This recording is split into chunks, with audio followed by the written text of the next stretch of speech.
was till 2019 a stability of the alliances. And that stability has this time been broken, and the three parties' peace in each alliances are fighting an assembly election together for the first time. And that, I think, is what makes this election in Maharashtra unpredictable and also very close. And as you rightly said, I think the fight is clearly in certain regions.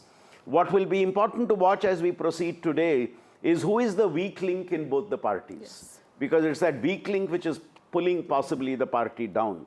And lastly, I would say, recent trends in elections has shown somebody loses the election because of which somebody wins the election. Right. And are you going to see that in Maharashtra and Jharkhand also today?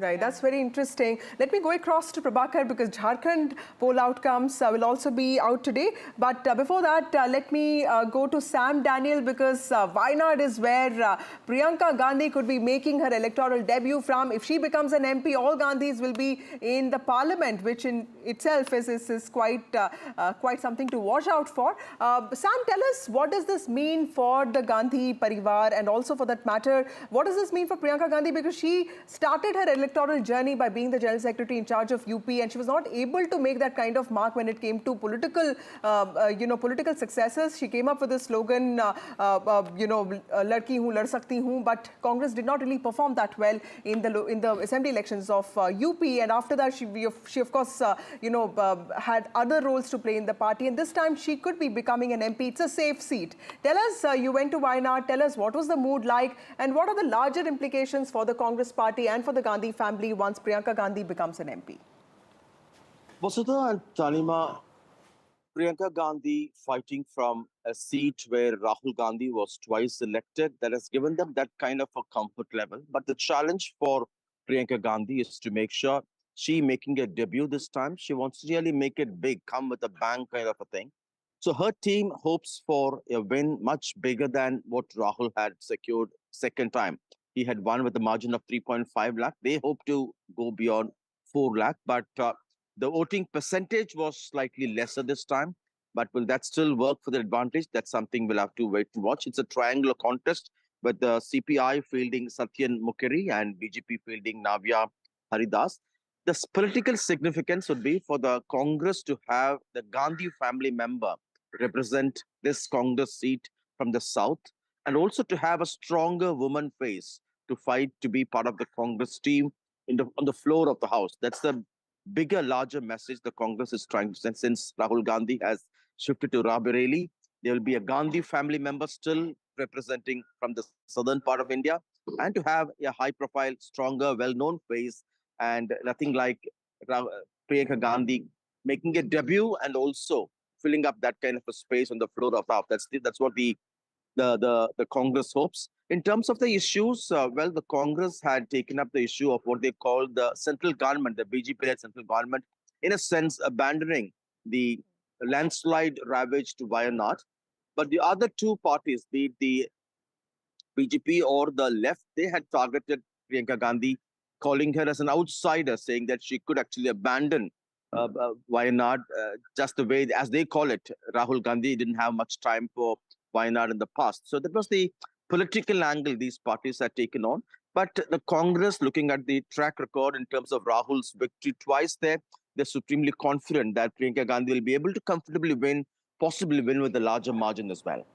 Right. Thank you, Sam Daniel, for joining us. Wayanad battle, an important battle for the Congress party. In fact, there was a lot of criticism that the Congress party actually, ignored large parts of the Maharashtra and Jharkhand campaign because many leaders had to go to Wayanad to support this campaign. But that apart, the numbers, the leads have started coming in. You can see them on our screens. But these are, remember, just postal ballots. Early leads often, are not really indicative of victory. But of course, these are the leads that are coming in. 27 leads for NDA in Maharashtra, and of course 6 for the Mahavikas Aghadi. In Jharkhand, the BJP is leading in 1 seat, and BJP is leading in 3 seats, and of course the JMM is also leading in in one seat. In 3 seats and NDA in 7 is what the leads we have right now. Let me also go across to Mahesh Verma, who joins us. He is from the BJP.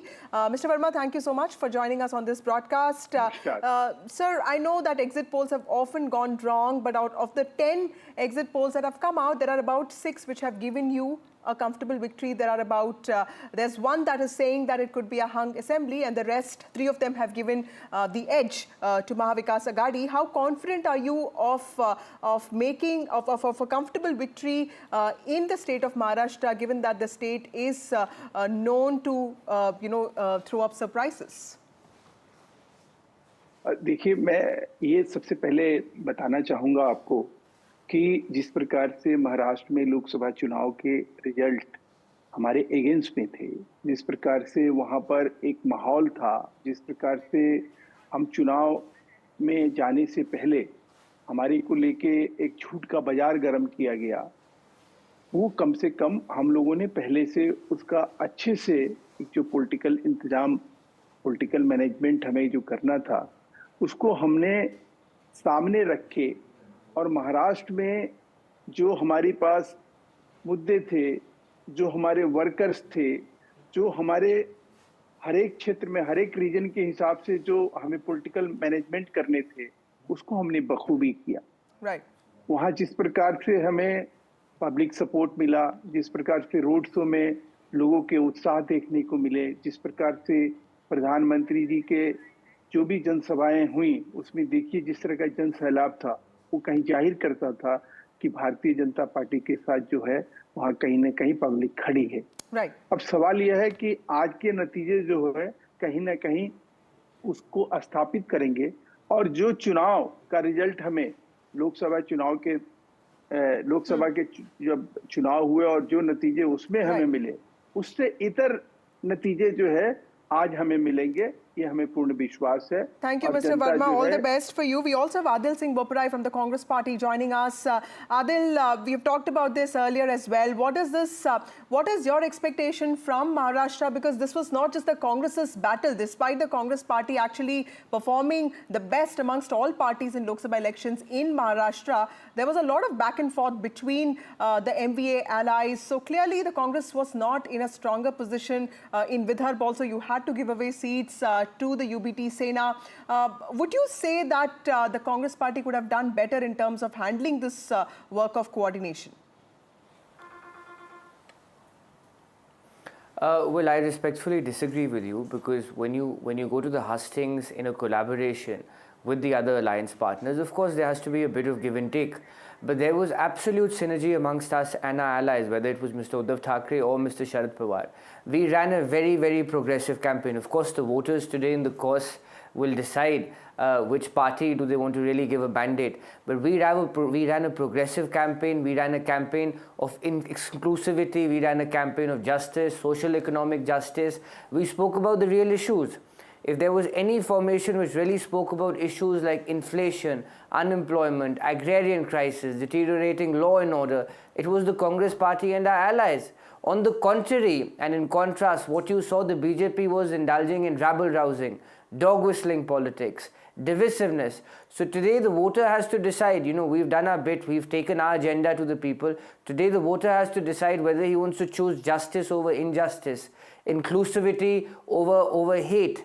And more specifically, 4 of our key pillar promises, whether it was the Mahalakshmi scheme, about 3,000 rupees to the women in Maharashtra, whether it was the loan waiver, whether it was an unemployment stipend. So all these are very, very progressive ideas. I think we are very hopeful. There was a lot of resonance on the ground to our ideas, to our promises. And finally, I think the voters of Maharashtra and Jharkhand, for that matter, have realized that the BJP has used every trick in the book to demolish democracy. How the current government was broken, how we and Mr. Uddhav Thackre's party, how our government was broken, our MLAs were poached, and an illegitimate government was formed in Maharashtra. Right. Adil there, thank you so much.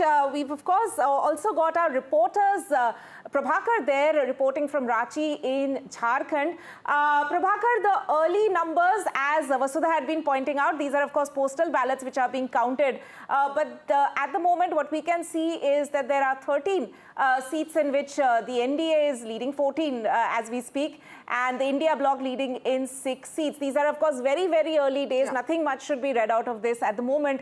But you were, of course, telling us that primarily it lies with the tribal vote bank and the women voters in Jharkhand who are going to be decisive, the deciders as to who will be coming to power in the state. Yeah, exactly. And as far as the numbers are concerned, we should actually hold our horses. We should wait for one more hour to go. We should let this postal ballot be counted first, and then the real figures would start trickling in. So as of now, we should not be reading these numbers actually and reading nothing. These numbers actually mean nothing to viewers or for that matter as far as the poll results are concerned. Now talking about the women voters and the tribal voters, of course, they were the epicenter. First, the tribals were there, then the women, and then the youth. And that's the reason why both the factions, whether it's the India bloc, whether it was NDA, they were trying to lure and target these three section of voters. Tribals were the topmost priority. That is the reason why you saw the narrative of the Bangladeshi immigrants being floated by BJP on the ground, and where they went on to add that the JMM was trying to settle these Bangladeshi immigrants on the ground, which was eventually eating into the resources meant for tribals. So that was in a way actually to lure the tribal voters.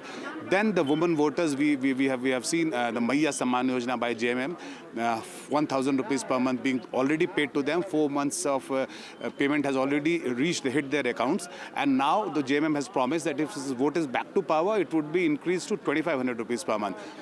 In addition to that, the BJP has promised Go Didi Yojana, where it would give 2,100 rupees per month stipend to women below the poverty line. So these were the segments actually who would be the deciding force, and it will be a very interesting battle whether BJP is able to dent into the tribal vote bank, which is traditionally the JMM's vote bank, and JMM as a political party has thrived on the tribal support here in Jharkhand. Right, thank you, Prabhakar, for joining us with those details. The leads are up on your screen. 45 leads for the NDA in the state of Maharashtra, and for the Mahayuti in the state of Maharashtra, and MVA leading in about 9. And in Jharkhand, it's the NDA that's leading in 17 seats and 6 leads for the India bloc. So remember, these are all postal ballots. We'll have to wait for some time to understand some consolidation of leads happening there. Let me also go across to my colleague Aishwarya, who joins us from the BJP headquarters. Aishwarya, this is an important battle for the BJP because there are two important issues here. The parliament session begins from Monday, and the BJP will not want to give any chance, any opportunity to the opposition to have any edge over this when it comes to issues. It wants the House to run properly. And on the other hand, it also wants the blemish of 2024 Lok Sabha elections, where it faced setback in states like UP and Maharashtra specifically, to be forgotten, to be seen as an aberration. So what is at stake here? And also tell us what is happening in the BJP office, because a lot of jalebi is being served in BJP office this day. The party is also wanting to make a political statement with that sweet that is now associated with the Congress's failure in Haryana.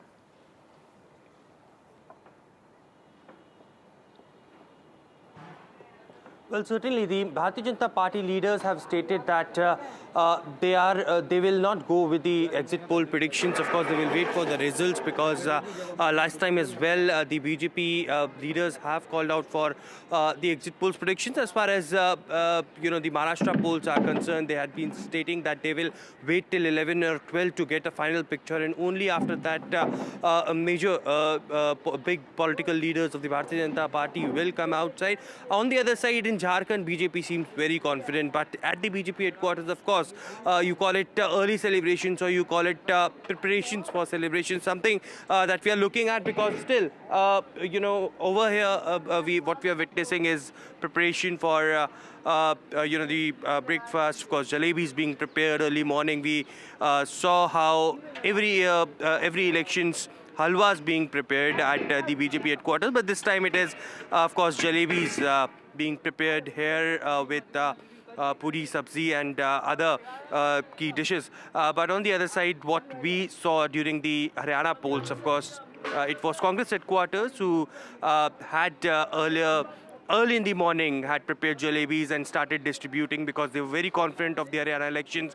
But at around 10 or 11, when the picture changed a bit, it was Bharatiya Janata Party, who distributed almost 100 kgs of jalebis. And this time it is, of course, the BJP who is early morning, preparing these jalebis. The leaders have given, of course, the Karyakartas about how much the jalebi should be distributed. Of course, it was a flashpoint between the BJP and the Congress. Jalebis is something that was much talked about, but let's see who will taste these jalebis after the election results, whether it is the Congress or the Bharatiya Janata Party. Details, sweets being prepared, snacks being prepared. Of course, this is an important day for not just the BJP but also the Congress party and all the regional parties that are involved here, because many implications, many consequences there. The parliament session is starting from Monday, so both parties would want to have a stronger position for themselves. And of course, apart from that, the BJP would want to show that the 2024 Lok Sabha elections was the setback that it faced was not really the mood of the country, and it's Haryana that's something that is something reflective of the mood of the country. But of course, the MVA and the JMM there also wanting to make their point. Let me go across to my colleague Anurag, who joins us from Madhya Pradesh. Anurag, very important Budhni elections happening there, and in the last few months, we've also seen Shivraj Singh's stature improving nationally. He is the agricultural minister, rural development minister, and in Delhi, he actually has a lot of control over these two large departments which have the maximum number of bureaucrats. Tell us, how important is this bypoll for the stature of someone like Shivraj Singh Chauhan, who of course, that came into question because Mohan Yadav was made the chief minister, understandably, without him being in know of the situation. Yes, but unfortunately, I was listening to my colleagues, but no puri or jalebi or laddus in Madhya Pradesh. But as you pointed out, it's a very important election for Shivraj Singh Chauhan. I mean, he's not contesting, but it's his bastion. And last time he won the seat by a margin of more than 1,04,000. So in Budhni, all the experts are saying it's just all about the margin, because Ramakant Bhargav is a very close associate of Shivraj Singh Chauhan. He's contesting from Budhni, and the Congress has fielded Rajkumar Patel, a former minister in the Digvijay Singh cabinet. He won the seat in 1993, but after 2006, it was all about Shivraj Singh Chauhan. And Budhni was the seat. It comes under the Vidisha, Lok Sabha seat, from where Shivraj Singh Chauhan is the member of parliament, and it gave Shivraj Singh Chauhan a lead of 1,25,000 during the Lok Sabha elections. And the second seat is Vijaypur, from where it has a history of Congress candidate winning from Vijaypur, and out of 15 elections there, Congress won the seat 9 times. And but out of these 9 times, 6 times the seat was won by Ram Nivas Rawat, who resigned from the Congress, and now he's with the BJP. He's a cabinet minister in Dr. Mohan Yadav's cabinet, handling the portfolio of forest and environment. So and from there, the Congress has fielded Mukesh Malhotra, a tribal leader. During the last elections, he contested as an independent candidate and secured around 41,000 votes. So it's a tough fight for Mr. Ram Nivas Rawat there in Vijaypur. But in Budhni, everyone is saying that, the only difference will be the number of votes in favor of Mr. Ramakant Bhargav. Thank you, Anurag, for joining us with those details. Former Minister Ram Nivas Rawat, who was a congressman earlier, now in the BJP. His future is at stake from Vijaypur. And of course, Ramakant Bhargav, seen as a close associate of Shivraj Singh Chauhan, Union Minister of Agriculture, Rural Development, now formerly the Chief Minister of Madhya Pradesh. He is also in the fray. Interesting elections there in Madhya Pradesh. We also have Neerja Chaudhary, senior journalist, joining us. Neerja ji, in the Lok Sabha elections of 2024, it was Uddhav Thackeray who won 9 seats out of 21, and Eknath Shinde winning 7 out of 15. Eknath Shinde's strike rate was considered better than Uddhav Thackeray's, and this time it's going to be a crucial election as well. Do you see this as a battle of survival for Uddhav Thackeray? I wouldn't say battle of survival. You can never write off anybody in Indian politics. Somebody like Narasimha Rao had packed up his bags, was going home. He was retiring from politics, and suddenly he becomes the Prime Minister of India. So you know, given our Indian politics, you cannot say that. But certainly it's a very important contest. Does he represent the Sena electorally, or does Eknath Shinde represent the Sena? In Lok Sabha, his strike rate was the lowest among the NDA partners. Congress had 13, Sharad Pawar 8 out of 10, very high strike rate, and Uddhav Thackeray's strike rate was the lowest. So now again we need to see whether it is going to be equally poised or Shinde will get better. And if this is the kind of lead, I mean, this is only through the through the postal ballots, but if this kind of a lead is retained, then that shows Shinde will be also doing well. It's not only the BJP. Absolutely. Other partners will also be doing well. Yes. So yes, it's very critical for Uddhav Thackeray, because so far his stand has been, okay, the MLAs have left me, but the ground level Senics are still with me, and they matter. They are the people who are the face of the Sena with the ordinary people. I know in colonies people say, we will vote for the Sena. Why? Because हमारा सारा काम कराते हैं. Yes. कुछ भी चाहिए तो हमारा काम होता है. We can go to them. So, but is he losing out at that level also? Is the reason that you know, he's moved away from what the core group says, the ideology of Hindutva, and relying on Muslim support, which is one of the criticisms. But of course, then every party transforms as time goes on. But it's a very critical election, no doubt. Professor Shastri, you know, would you also say that in the last few months, you know, this Ladki Bahin Yojana came up, electricity for farmers came up, and Mr. Shinde was also in some ways able to project his image as someone who's accessible, who's a common man, vis-a-vis someone like Uddhav Thackeray, who, you know, who's elite and who is seen as inaccessible. Do you think Mr. Shinde has been successful in doing that? So it's often misleading to read an assembly poll on the basis of a Lok Sabha poll, even though they are so close.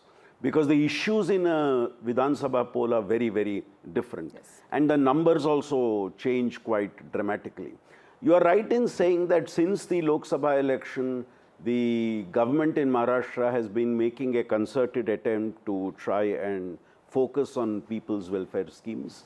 And the Ladki Bahin Yojana, I think, has done quite a miracle for the party in that sense, because our study in October showed that nearly 80% people said, we have heard of it, and nearly 70% people said somebody from our family has benefited from it. So yes, that is a critical factor.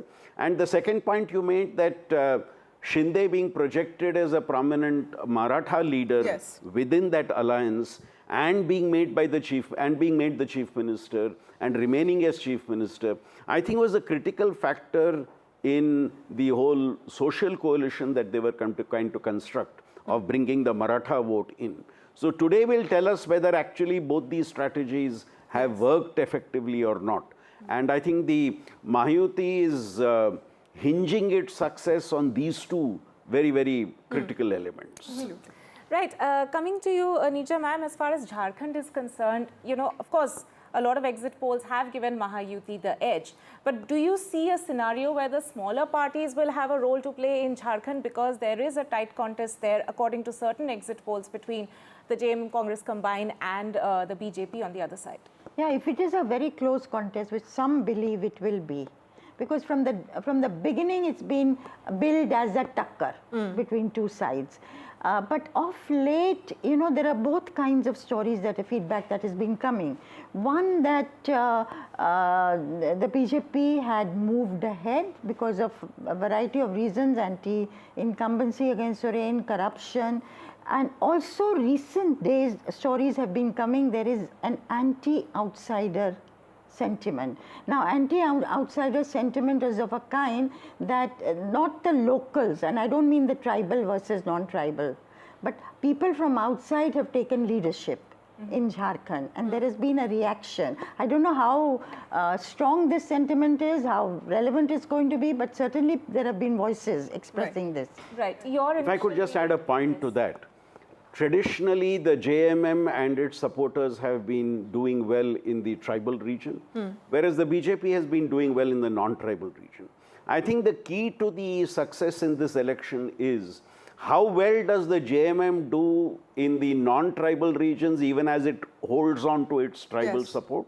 And how well does the BJP-led alliance do in the tribal regions, even as it holds on to its support in the non-tribal regions? So I think the advantage of making inroads into the opposite camp's support base is what is going to be critical in this particular election in Jharkhand. So that's why we saw the most aggressive campaign of the BJP in both Santal Parganas and Kulhan. They also got Hemant Soren on their side. So while we talk about Maharashtra and Jharkhand, there are also bypolls that happened across the country. Let me go across to Harsha, who joins us from Nagaur. Harsha, while the bypolls, the 7 bypolls that happened in Rajasthan are extremely critical for Hanuman Beniwal, the Jat strongman, or for that matter, Kirori Lal Meena, the maverick politician, but also the Bharatiya Adivasi Party, you know, a fledgling party that actually made a lot of mark in Lok Sabha elections and also in the assembly polls. Tell us, how are the smaller parties actually, you know, stacking up when it comes to the possible outcome here?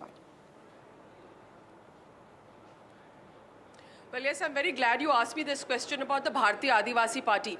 Really, you know, in South Rajasthan, there is a new kind of tribal identity that is at play that we can see on the ground. The Bharatiya Adivasi Party started off as the BTP, and now, of course, it's split and it's the BAP. And they really have, made a mark in the south part of Rajasthan, and I think they're going to be a problem both for the Congress and the BJP in the years to come. So that seat of Chaurasi, where you remember Rajkumar Roth, who is the BAP leader, he's become the Lok Sabha MP, the first MP from the party. And there, the kind of identity politics that you can see. I mean, you have the BJP who's saying the tribals are Hindus. You have the tribals who are saying we are not Hindus. Some tribals are saying we are Hindus. So really, that's the fight for the tribal identity in South Rajasthan. Now, as far as Hanuman Beniwal is concerned and the RLP, you're talking about smaller parties. Well, you know, here it's all about the Jat vote. Remember, the Jat vote is very crucial in Rajasthan. And when Atal Bihari Vajpayee put the Jats into the OBC category in the 90s, that's when the party got 120 seats in Rajasthan, which was that election that Vasundhara Raje fought. So, of course, we saw that the Jat vote in the Lok Sabha elections kind of shifted away from the BJP because of the farm law agitation, or even because of the agitation over the Agniveer issue. Now, we are seeing that these seats, which are really crucial, Jhunjhunu, Keemsar, which is where I am, Nagaur, these seats are very, very important, because if the BJP regains these seats, it means that there's again been a kind of a shift in this kind of caste arithmetic. Also, the most obvious is, of course, that, you know, it's a litmus test for the Bhajan Lal government. It comes exactly 1 year after Bhajan Lal took over as Chief Minister of Rajasthan. Nobody knew who he really was. He was the person, backbencher in the BJP, suddenly catapulted to a leadership role. Vasundhara Raje has not been very active, of course, ever since that happened. So somewhere it's going to be a litmus test, not only for Bhajan Lal, the Chief Minister, and 1 year of his governance, but also it will be a litmus test for the entire BJP leadership, because most of them are new faces. So how has that gamble paid off of creating a new rung of leadership in Rajasthan? That's the most obvious fallout of these by-elections. Very crucial, I have to say, for state politics. There'll definitely be political indicators. And of course, that slapgate that we saw, you know, Naresh Meena, who left the Congress, stood as an independent in Devli Oniara talk, made headlines there. That seat is also going to have results coming out this morning. Right, significant results will come out from Rajasthan there as well. Harsha, stay with us. I'm also joined by my colleague Ratnadeep, who's tracking all the by-elections which took place in multiple seats across the northeast, 5 contests in Assam and 1 in Meghalaya. Ratnadeep, all eyes, of course, will be whether or not BJP and its allies will be able to hold on to the 4 seats that they had, in fact, won earlier in the region among all these seats which had gone to bypolls.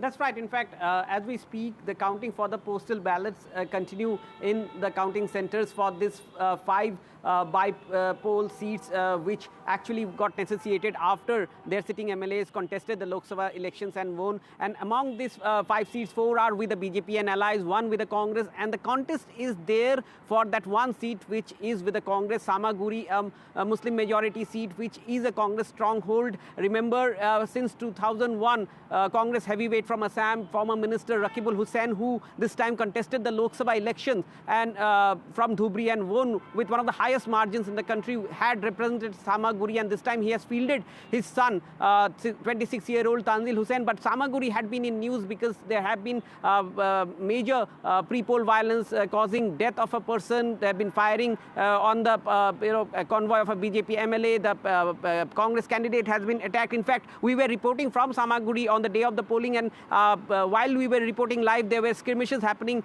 in our backdrop that NDTV brought to the viewers in terms of the intense fight that is there between the BJP and the Congress there. The BJP has fielded young leader, State Unit General Secretary Diplu Ranjan Sharma. So BJP want to win that seat back from Congress and make a dent into the Congress stronghold. But what is important to note here is that the rest of the 4 seats where the BJP has an upper hand, there would be a test for the Congress, particularly in the Bihali seat, where you have a BJP turncoat contesting on a Congress ticket, and these is a seat where Gaurav Gogoi, who is seen as the emerging face in terms of Congress leadership in Assam, had campaigned there heavily. So this is a test for Gaurav Gogoi as well. It is a test for the second-rank leadership of the BJP as well, because they had spearheaded the campaign this time in Assam, since Chief Minister Hemant Sharma was largely busy with the Jharkhand election, though he campaigned at the last moment for party candidates. Sarvanand Sonowal was not seen much, 1 or 2 rallies. So therefore, this is a test for the BJP leadership beyond Sonowal and Sharma in this election versus Congress's emerging face, Gaurav Gogoi. Not to forget the 1 seat which has gone for bypolls in Meghalaya, Gambagre, again a Congress stronghold, where this time the ruling party, the NPP, which leads the the ruling coalition in Meghalaya, their chief and chief minister Conrad Sangma has fielded his wife Mehtab Chandi Sangma as the candidate, her electoral debut. So therefore, she is facing a tough fight, given the fact that there are 3 more candidates, including the TMC candidate, who is a wife of a former minister from during Congress time. So therefore, that seat is a prestige battle, given the fact that the Sangma family, remember, have lost their own backyard, the Tura Lok Sabha seats, after years, when Agatha Sangma in the last Lok Sabha election lost that seat. So therefore, it is a test for the Sangmas as well, and Gambagre seat. Right. Thank you, Ratnadeep, for joining us with those details. 5 crucial assembly polls in the state of Assam, a test for Hemanta Biswa Sharma and also for Gaurav Gogoi, who is emerging as a Congress leader for the state of Assam. Going back to my colleague Anuj, who is reporting for us from Mumbai. Anuj, Maharashtra is where all eyes are on, and the early leads have started coming in, and they are in some way showing a lead for the NDA, although these are just postal ballots being counted. This is a huge state. We'll have to really wait for some time to understand how this consolidation of victory takes place, and even then we will not be really sure if that's actually the government that's going to be formed. Tell us, how are political parties getting their preparations in order, because I'm told that there are helicopters on the standby, there are hotel rooms that were booked yesterday. So clearly this is also a projection of confidence, but there's a battle of perception when it comes to Sena versus Sena. How is that battle coming along? There's a battle of perception throughout the state and also across the different factions here.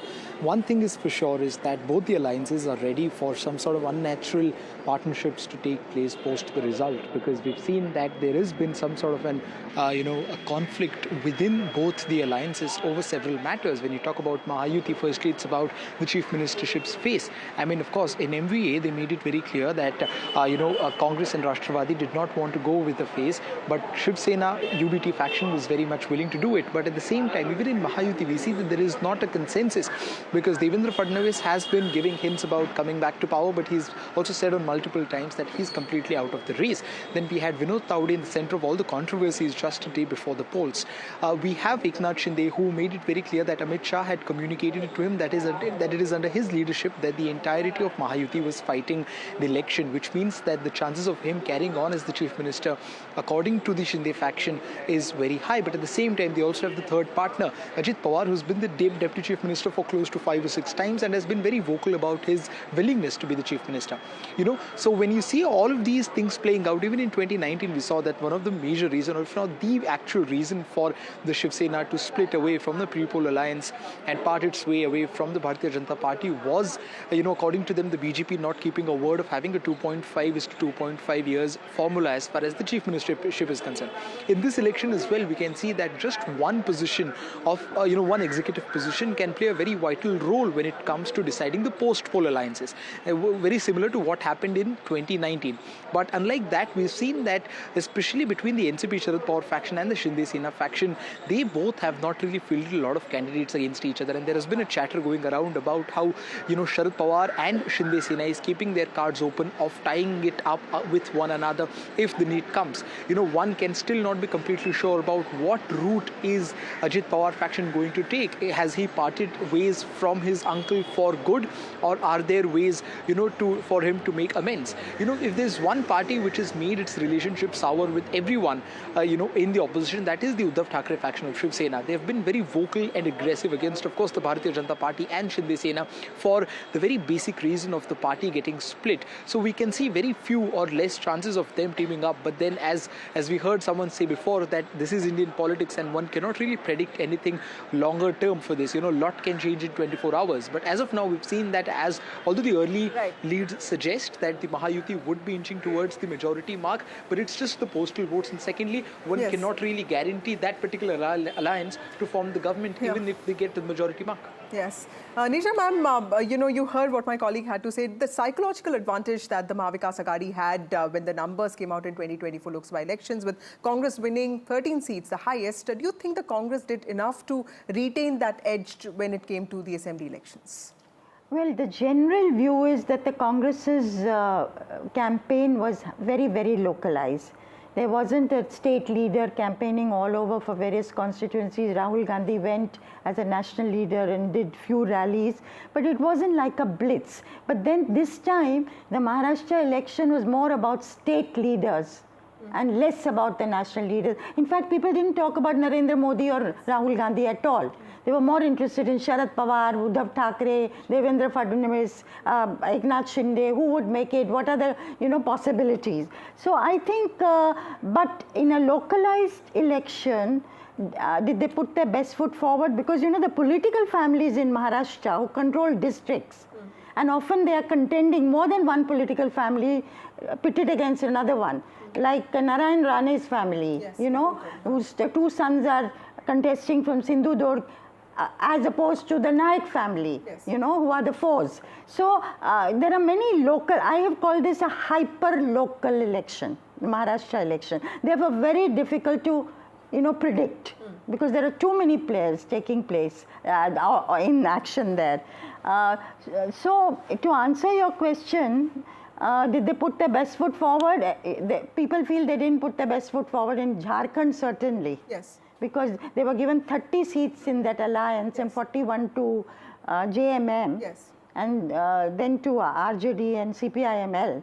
And people felt that, in proportion to what they'd been given, they had not done their best. And they just campaigned in the seats where the Congress was that also. But I think it's much more than, it was more an alliance that was there, MVA, rather than Congress per se. Right. And sympathy for Sharad Pawar and Uddhav Thackeray, because they'd been betrayed by their parties. The parties had split. That had played out in the Lok Sabha. Okay. Now, does sympathy manifest itself second time over in the same manner? Right. Then the other thing that went in their favor was Maratha Muslim and Dalit combination, did that also weaken? Did the Dalit component of it weaken? Even though Marathas, I think, have been with them. I think Jarange Patil's, decision to not really contest elections, because in Marathwada, the BJP faced one of its worst setbacks, winning just about one seat. Do you think, Professor Shastri, that was one thing that was key to this election outcome, whatever it is, Maratha factor? The Maratha factor is going to be critical. I think as the day progresses and as the victories become visible, which way the Maratha vote has gone would be visibly seen, along with the vote of other OBC groups, the scheduled caste vote and the minority vote. I think how these four play out will be seen in the result. But let me draw your attention to one more point, a very critical difference between the Mahayuti and the Aghadi. In the case of the Aghadi, the three parties left each party to focus on the region that they were strong in. So you had Sharad Pawar focusing on North Maharashtra and West Maharashtra. You had the Congress focusing on Vidarbha and the Shiv Sena focusing on Marathwada. Now, did this strategy work? Which means all the three have to pull their strengths to be able to do well in the regions given. On the other hand, in the Ayuti, you notice that the BJP has a majority of the seats across regions, whereas the Shinde Sena is in its pockets and Pawar's NCP is in its pocket. So this is a very different strategy the two followed, and which strategy appears to have the upper hand again is what we will know by 12 o'clock today. That's right. Of course, the early leads are coming in. For our viewers, if we can just refer to the numbers that we can see on the screens right now. These are, of course, postal ballots which are being counted at this point in time. But the NDA getting a march ahead with 88 lead in 88 seats, and the MVA leading in 50 seats as we speak. And as far as Jharkhand is concerned, it's the NDA which is leading in 32 seats at this point in time, and 16 seats where the India bloc is leading. But these are very early days. Absolutely. Remember, counting always begins with postal ballots reserved for specific groups, including those with disabilities, security personnel, and certain government employees who are involved in essential services, after which is when the EVMs, they get opened and their votes get tallied. By midday is when we are told early trends will start emerging. And then, of course, the consolidation of leads takes place. But in Maharashtra, it's a tricky situation, because even if the party manages to get the highest number of seats, we're not really sure if it will be part of the government. So I think it's very good that we are taking this electoral insurance policy at regular intervals, because I think last time around also there was this excitement about a certain parties doing well in the initial phase and the ultimate result being different. So I think to err on the side of caution is much better, and that's nice that we are doing it today as part of our analysis. Absolutely. So early trends have started coming in, but they can be misleading. We'll have to wait and watch how this situation pans out. But remember, important elections there, fight for the economy, for the capital of economy, for the financial capital of the country, and also Jharkhand, which is crucial to the tribal identity. Important wars taking place, and of course 42 bypolls, which will also see Priyanka Gandhi's electoral debut. And if she makes it, all Gandhis will be in the parliament. That itself is going to be interesting. Right. Time for us to take a very short break, but stay with us. Coming up on the other side, Vishnu Showman and Maria Shakil.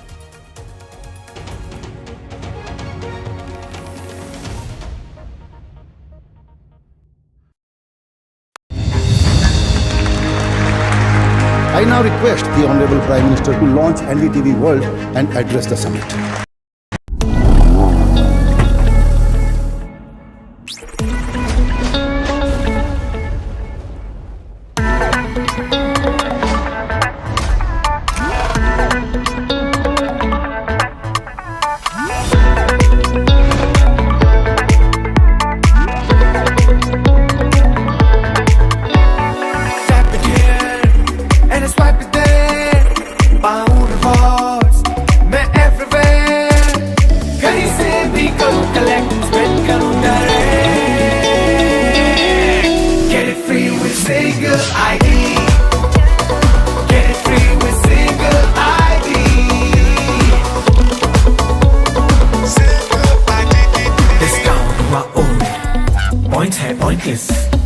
Cashback has flow, करते नहीं impress. Life हुई easy, कितना कुछ free, only with single ID. ये भी free, वो भी free, कितना कुछ free. only with single ID. Get it free with single ID. कितने सारे ऐप्स से मुझसे जुड़े, ब्रांड्स मेरे पास है सबसे बड़े. Get it, get it, get it, get it, get it, get it, get it. Only with single ID. Get it free with single ID. Download any single ID partner app, link your card and earn rewards with top brand. Get it free with single ID.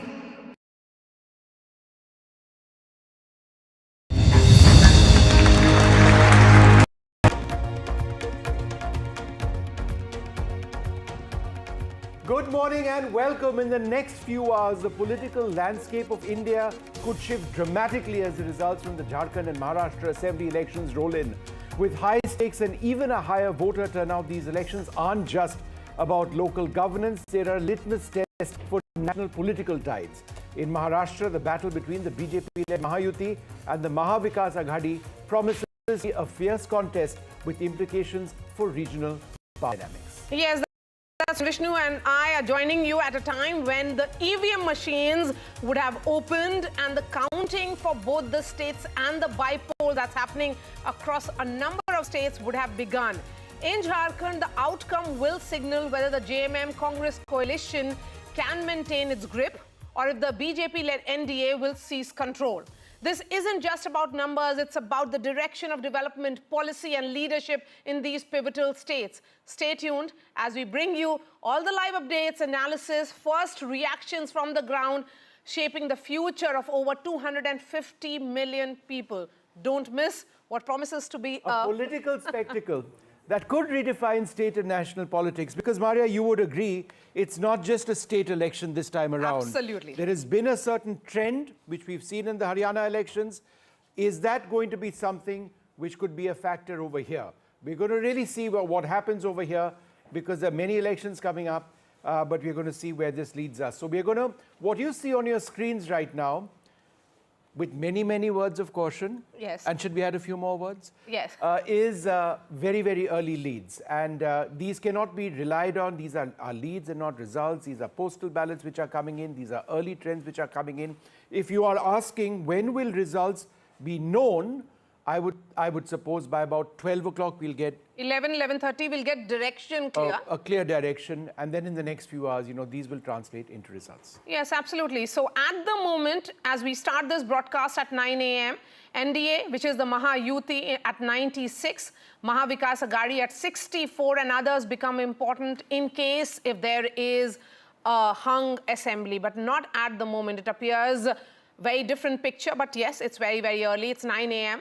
The counting of the EVM machines would have just about begun in certain counting centers only, not across Maharashtra or Jharkhand. Looking at the Jharkhand picture, the early leads coming in of more than 50% of 81 seats, NDA there at 35, India bloc at 18. Of course, it is the JMM, which is the incumbent in Jharkhand. Let's bring in the reporters. Maria, hang on. Let me ask you a quick question. Please go ahead. Do you have any word on hotel bookings in Maharashtra? Yes. So that's an important point. I was speaking to some sources of mine across parties, and they were telling me that there are preparations underway. Still last evening, none of the sides were confident whether this result in Maharashtra, because it's very, very splintered in terms of 6 parties, Vishnu directly in fray.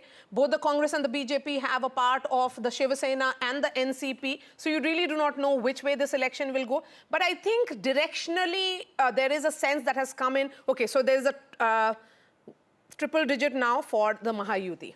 No, you're talking about hotels, and I'm reminded, yes, since the split of the Shiv Sena was such an important and pivotal moment in Indian politics, about the hotel politics, as it were, when the Shiv Sena split. They first went to Goa, then they went to Assam, then they went back to Goa, yes, right? And then they went to Maharashtra. And we were tracking them in various hotels all the time. So, yeah, I think that becomes tough for us because, there are so many hotels, and we tend to finally get the numbers of where. And let's hope it doesn't go there. Let's hope it doesn't go there. Now we want clean elections. That means we get to work a little less also. Yes, so let's bring in the reporters. Anuj is joining us. We have Radhika joining us live early this morning. And we also have Abira. Let me begin with you, Radhika. As someone who is in Worli, an important contest between Milind Deora and Aditya Thackeray, what are you picking up? Is it, has the voting, counting of the EVM machines begun? I'm sure the postal ballots are over. What about EVM machines? Has that started?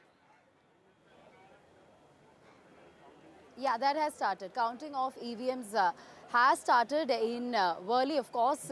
As you said, this is a high-stakes battle that we saw between Aditya Thackeray and Milind Deora. It's going to be a close contest. Several predict Aditya win. Many others predict Milind win. But, this is what we've been seeing over the last several weeks. Mahayuti very, very confident of their victory. MVA confident of its victory.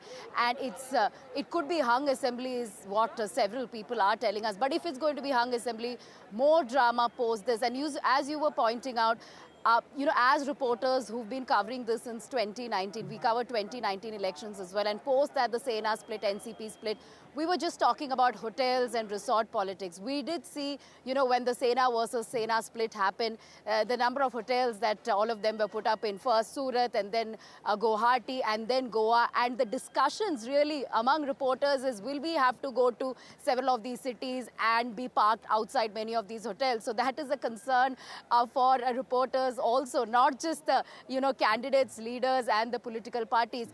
But having said that, yes, it is a close contest. Mahayuti versus MVA, unlikely alliances, a lot of realignments we saw in the last several years. So therefore, 2019 drastically different from 2024. In 2024, we are talking about 6 parties and unstable alliances, as one would say, 2 Senas, 2 NCPs. So therefore, yes, although early trends may give Mahayuti some edge and perhaps later MVA some edge, but we'll have to really wait till the end because it's down to the wire really as far as Maharashtra Assembly elections are concerned. Yesterday multiple meetings took place, Sena meetings, BJP meetings, Congress meetings to ensure that their flock stays together, one, and secondly, if it is a hung assembly, who are the independents, who are the rebel candidates, and which are the smaller parties they could perhaps depend on. So yes, it's all down to the wire as far as Maharashtra is concerned. We'll have to wait for a few more hours to understand if it is going to be a clear mandate either for Mahayuti or MVA, or if it's going to be hung assembly, which means it's going to be chaos and confusion for weeks ahead. Mahayuti at 110, Mahavikas Aghadi at 68, of course, as we have said, that the counting of EVM has just begun. Anuj continues to be with us. Anuj, where exactly is Eknath Shinde today? Because, it's an important battle for him in particular. Is he at Varsha or is he in Thane? Eknath Shinde is in Thane here, right at the beginning of the day. Of course, he's expected to move towards the city as the trends become a little clear. And not just him, we can also expect many other political leaders, especially from from the close-by areas and from the far-off places as well, to travel to the city, from both the factions. Because although the early trends suggest that the Mahayuti are having an edge at this particular moment, but we can expect things to get very close, as we approach the 12 noon period, and that is when one can see both the alliances will be inching towards that magical number of 145. But as been reiterated before, even if a party or even if an alliance crosses the mark of 145, that doesn't really guarantee the formation of the government by them, because it will be too ambitious of us to believe that even by the end of the day, the picture will become very clear considering what has been going on across the state in the last 4 to 5 years.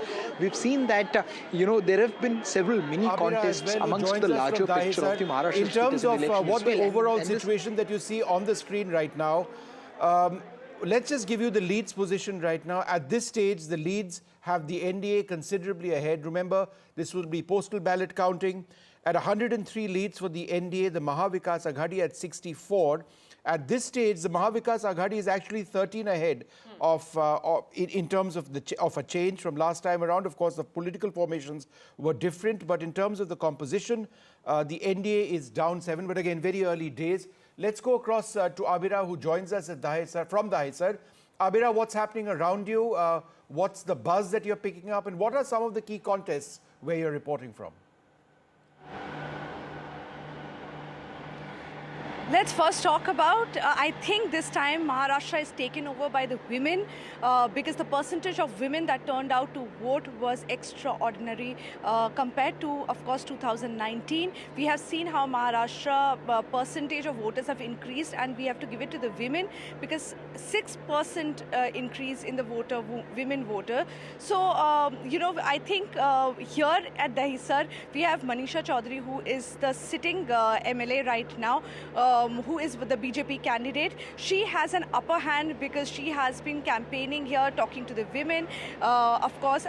But at the same time, we have Vinod Ghosalkar, who has a emotional quotient here because he has sympathy as his son was murdered a few months back. And he has been standing here, so he has sympathy votes here. But we have to say it is the women voters who are ruling Maharashtra. Maybe they will decide who will win this election. Well, we're also joined by Clyde Craster of the NCP, Rajesh Ghotian of the Congress, and Amya Kapoor of the BJP. Thank you all very much for being with us. And of course, we've got a wonderful set of panelists coming in throughout this morning. Let me go across to you, Clyde, first. Bottom line, at the end of today, or in fact in the next few hours, voters in Maharashtra, people in Maharashtra will get a sense of the real NCP, right? It is a battle of identity for your party.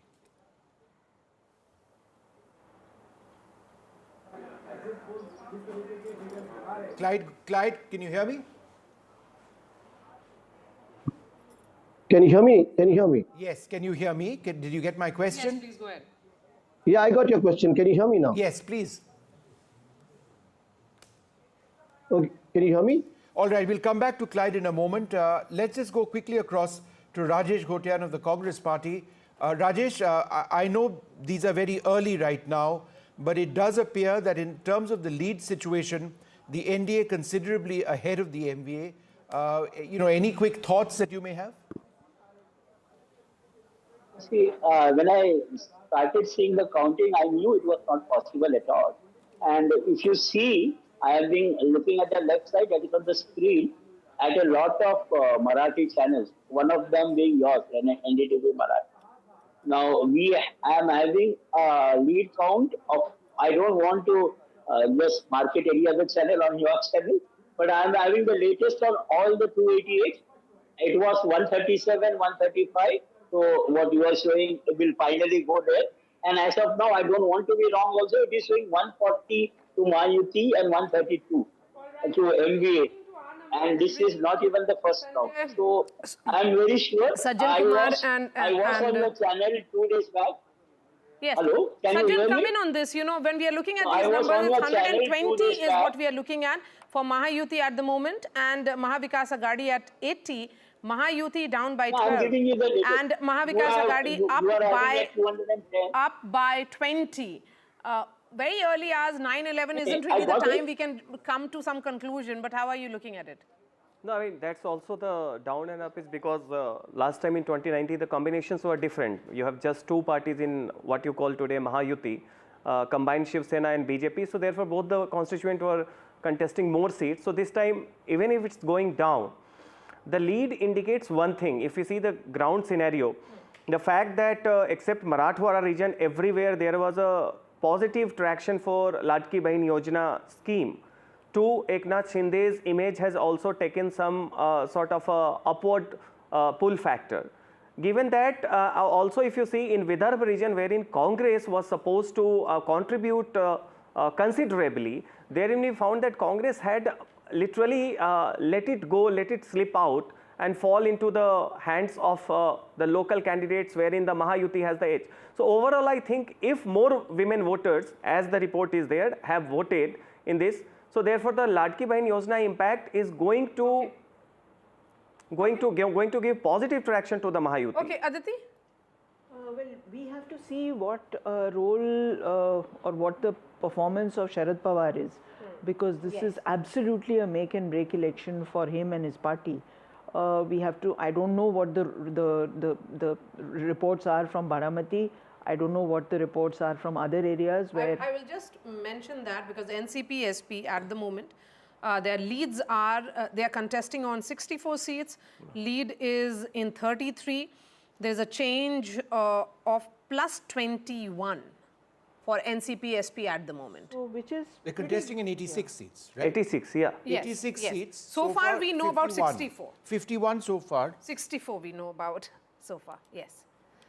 so even assuming that it The is F5 update button, eh? Yes. even if we assume that it is around, they're leading in 1 out of every 2 seats that they contested, that's pretty damn good as strike rates go. But we have to see what, I'm really interested in knowing what happens in Baramati. Yes.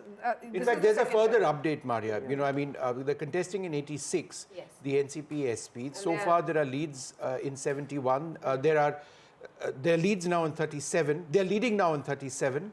There's a gain of 24 seats. And that's very significant. Yes, that's pretty good. Let's bring in Clyde and get a reaction on this. Of course, as far as the Lok Sabha is concerned, Clyde, we saw the results, and Sharad Pawar did give what was seen as a debilitating blow to his nephew when Ajit Pawar's NCP managed only 1 MP while Sharad Pawar dominated the NCP completely. I don't think so. Even in this election, Sharad Pawar, the NCP battle is going to be settled so easily. Mr. Pawar remains that dominant figure in Maharashtra politics. Good morning, Maria and Vishnu. I hope you can hear me now.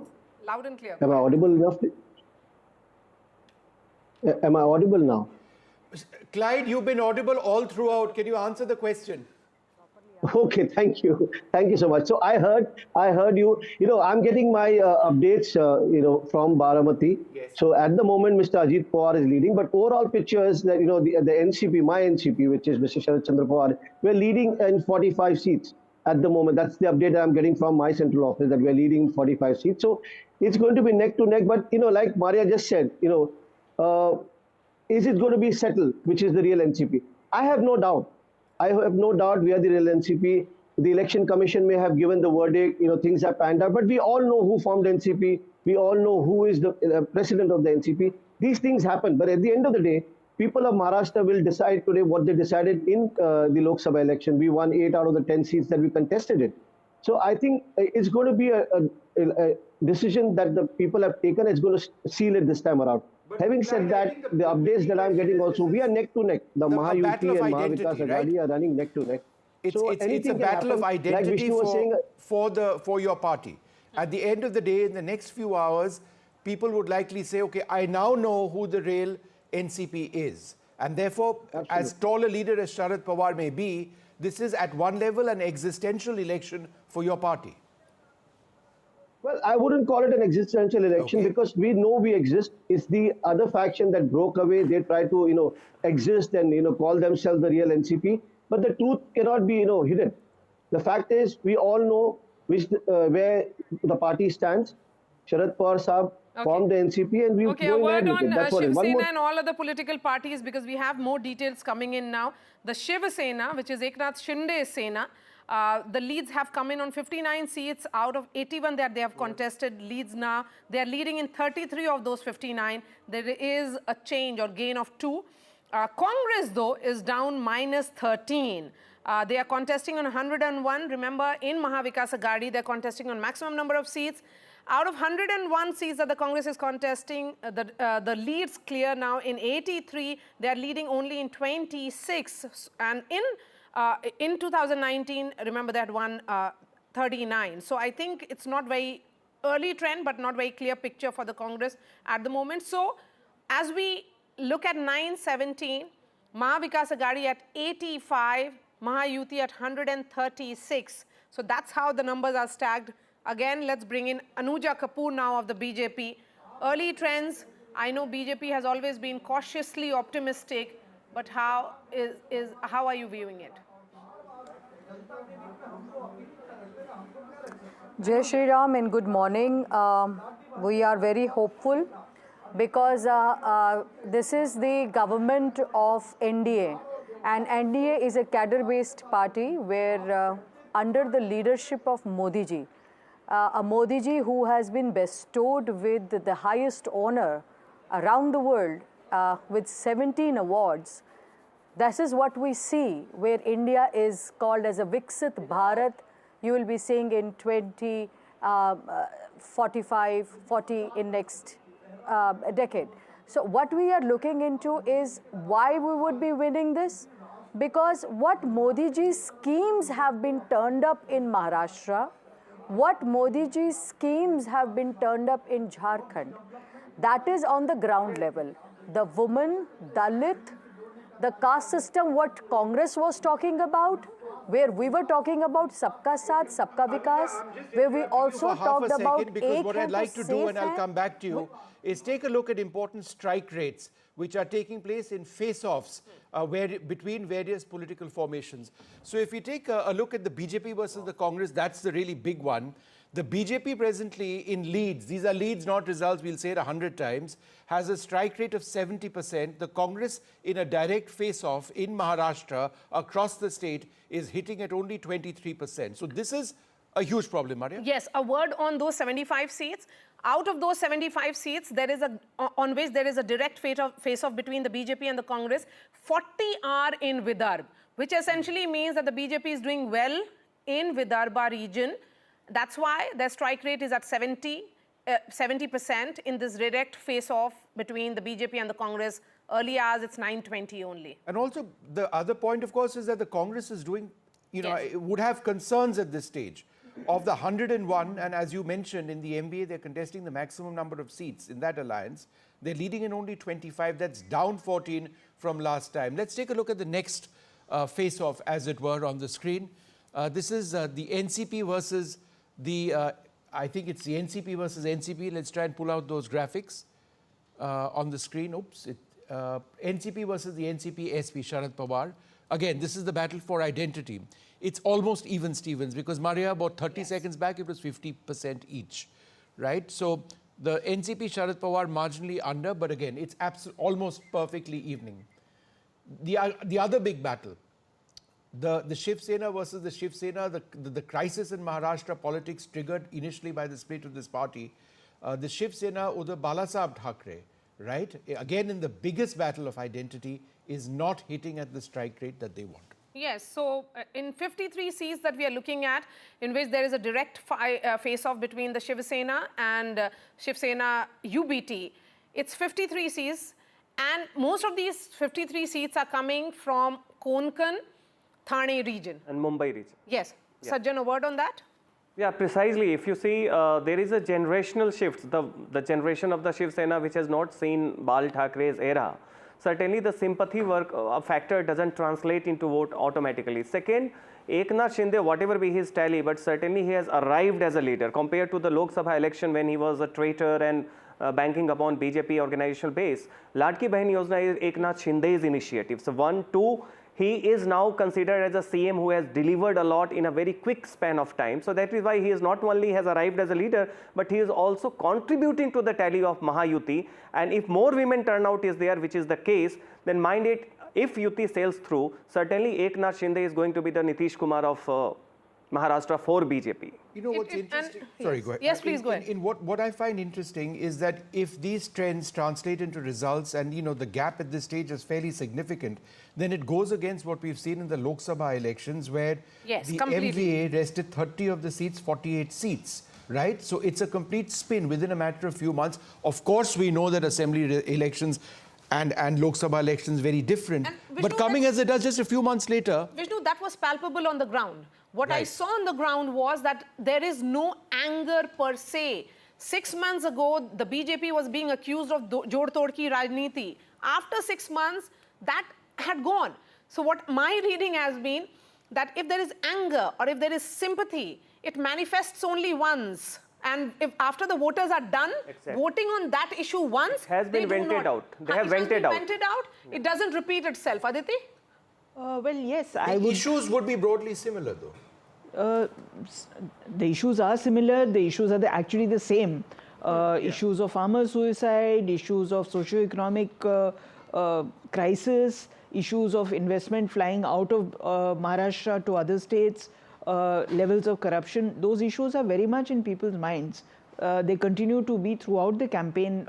This is what one heard. But I think leadership also matters a great deal. And so this election proves to us how much leadership actually matters. Sharad Pawar continues, according to the result, continues to be a formidable leader in Maharashtra, despite the current situation that seems to suggest that Ajit Pawar is following closely behind him. Okay. The Shiv Sena UBT leadership has proved that it is not up to the task, and you can only go so far as up to a point with the theme of betrayal. And the Congress, frankly, has completely They are underperforming in a very big way. And I would say Down Vidarbha 15 in from particular, last time. you know, because in that region, it is also proving, if these numbers actually translate into actual results, that even in hyper-local elections, we were seeing this as 288 mini battles playing out in Maharashtra. Even then, there are certain nuts and bolts of an organization which seems to be working here. Yeah, and you see, don't be surprised if Vidarbha emerges as the graveyard, not for the Congress, but it drags down MVA also, because Vidarbha is where the Congress is supposed to contribute. Largest constituent of all the 6 regions. Absolutely. And Congress is supposed to contribute there, and it's almost a direct fight between BJP and Congress. Yes. And the way we are witnessing, it seems to be the trend, at least in Vidarbha, that if MVA gets pulled down, primarily it would be on account of the Congress.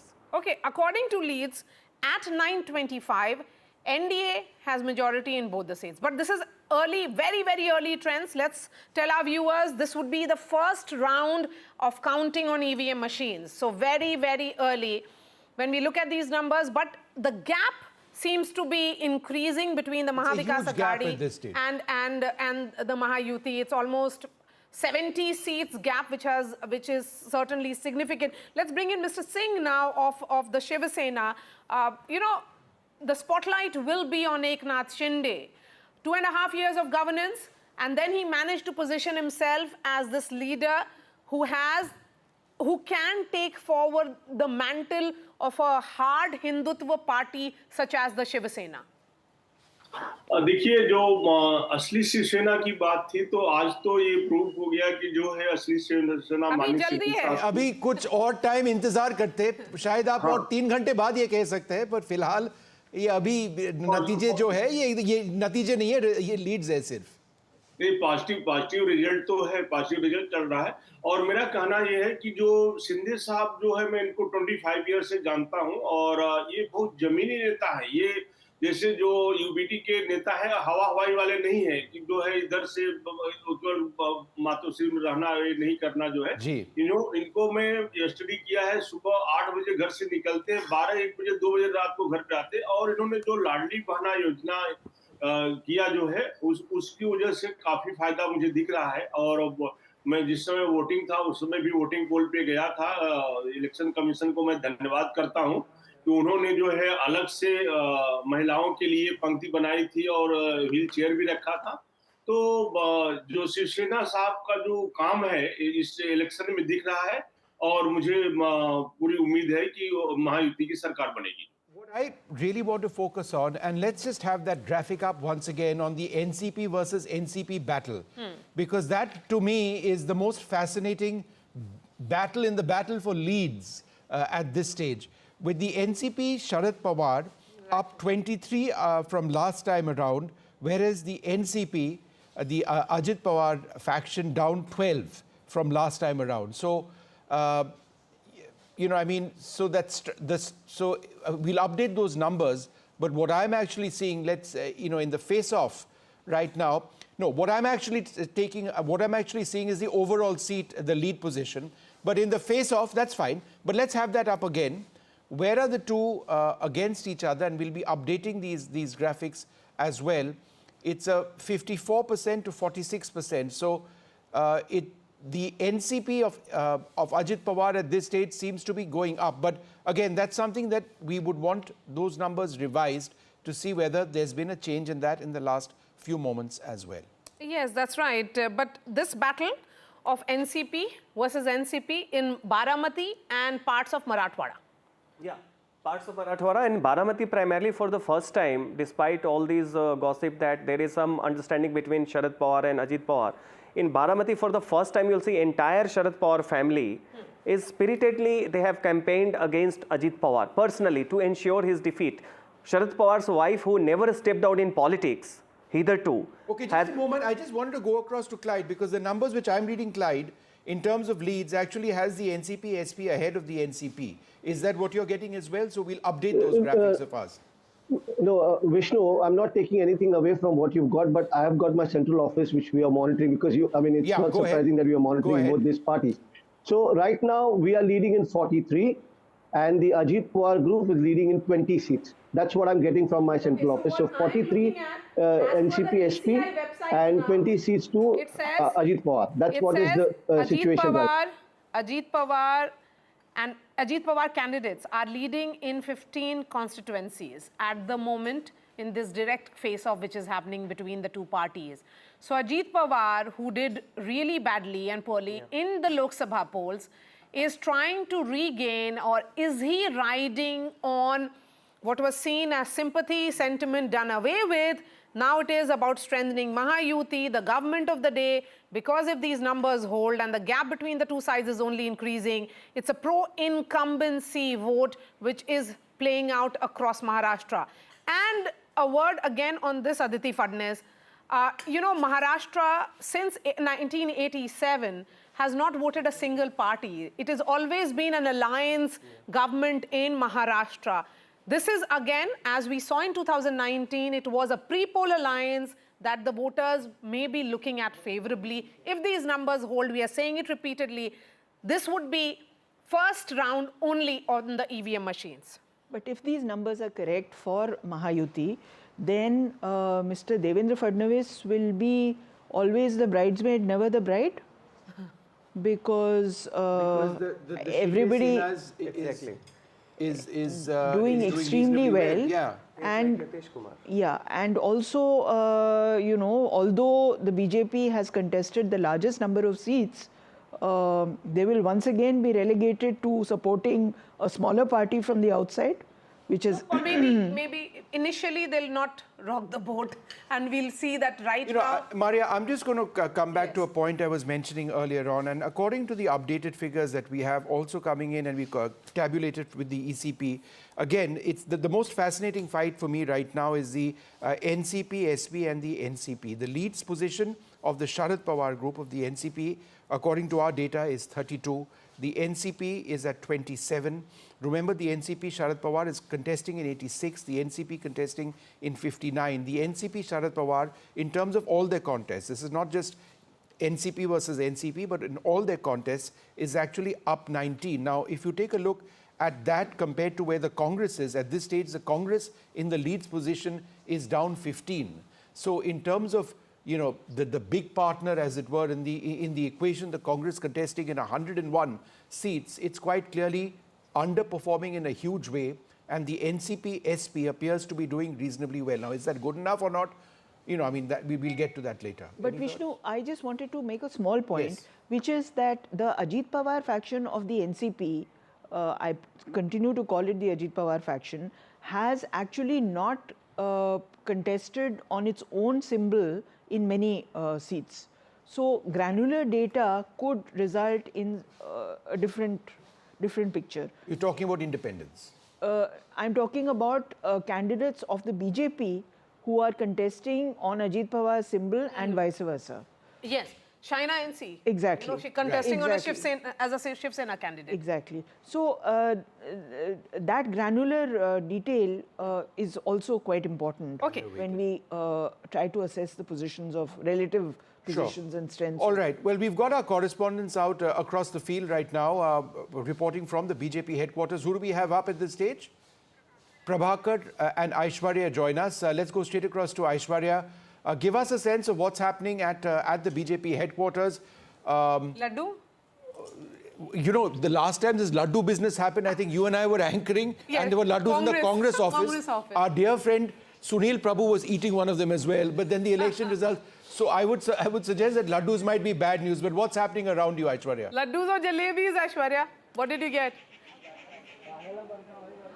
Well, this time it is jalebis, and unlike of the Haryana elections where we saw at the Congress headquarters, jalebis being distributed, this time since morning what we are witnessing at the BJP headquarters is jalebis being prepared over here, and you know, probably at around 11 or 12 the picture will get clearer, and there had been orders of almost 100 kgs of jalebis. Of course, there are no early celebrations as of now, but preparations are still on at the BJP headquarters. Many leaders have turned up since morning as they are watching these results very closely.